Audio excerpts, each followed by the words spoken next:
Some dementia residents get confused as to how they can be in a dementia unit when they can still remember. They can remember their friends' names, their family's names, their new friend at the dementia unit, and all their key events of their life.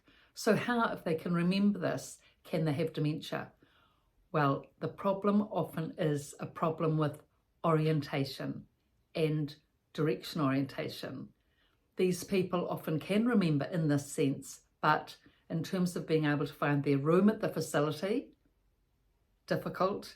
Being able to dress, being able to shower, the whole orientation process is completely confused. And so because of that situation, they need to be in a dementia unit because they get lost, they don't know their way, they get disorientated. And then, of course, if they're outside in the community, it's difficult to know, well, how to get back, unless the police pick them up or some person is kind enough to take them home somehow. So it's often this disorientation that is the key problem. I've come across this a number of times in a facility that I worked at where, take for example, this one woman, she could remember all her friends and family's names. She could even remember the friends that she'd made at the dementia unit, their names, and certainly her life events, but she couldn't remember where her room was, and she'd been there pretty much a year by the time I was working there. And she was disorientated with dressing and showering.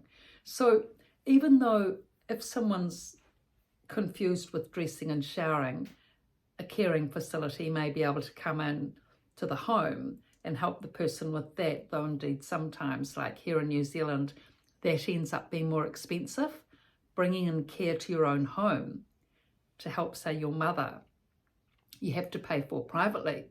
Whereas when they go into a dementia unit at a certain level of income, the government pays. So there's all those financial complications. But over and above that, if your mother is wandering outside of the home, she goes for a walk and she gets lost, you know, that's like an ongoing, incredibly stressful, difficult process.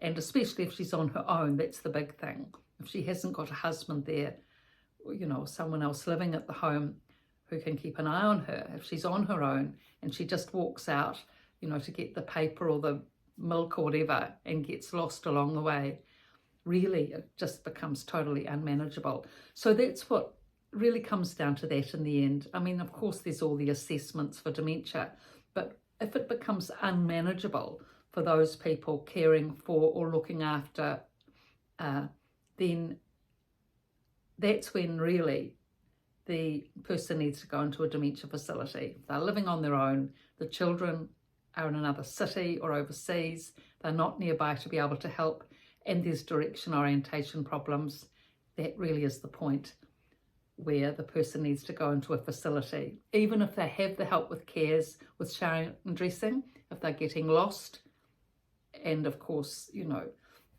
houses aren't compounds, they're not locked facilities, so a person can easily get out, and that creates the big problem. But what I've found though, for the 3 people in particular that had this problem of direction orientation over and above any other issues that I can think of, these 3 people, this one person in particular, and I think actually the other 2 when I think about it, they were very resourceful people, all of them. And they'd had big lives, they'd, you know, lived it to the hilt.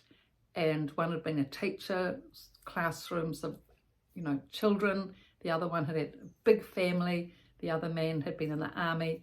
And they came in with good cognition, but with poor orientation.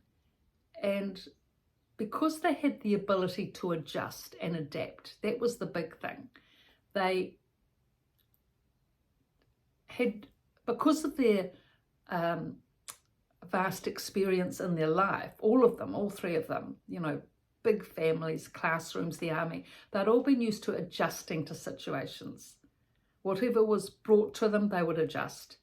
They did the same with the dementia unit. They adjusted. They didn't complain, resist, react. All 3 said, oh, well, we're here now. This is a nursing home. We're looked after. Friends and family come and visit. We've got what we need. That's it. Fine. That was incredible. I found that totally incredible, that they just accepted and adapted just as they had with all the other events in their lives. So that's how it helps if you've got that character, that ability to be able to adapt to situations. That helps you enormously when you go into a dementia unit, because you can use that same skill to be able to adjust in the facility and not get stressed and distressed, and not just manage yourself, but these people with this character of being able to adjust and adapt, they help others adjust and adapt too. Those that haven't had such, not challenging lives, but extensive lives, you might say, and they're not quite as broad-minded or haven't had to adjust or adapt in the same way.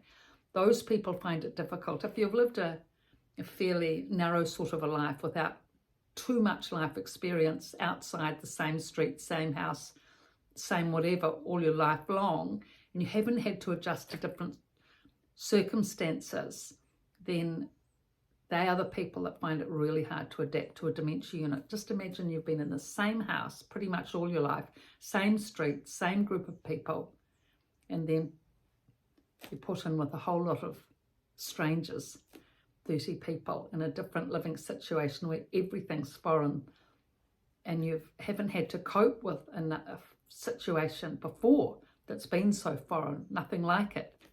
It really is too much for some people, of course. So I've written up on these topics in both books, The Resident's Voice and The Resident's Rise, both from a dementia unit, both on Amazon and my website. So please buy those if you do like reading. They're a good read, all about the residents' experiences. So thank you for your support and your comments, and please subscribe. Thank you.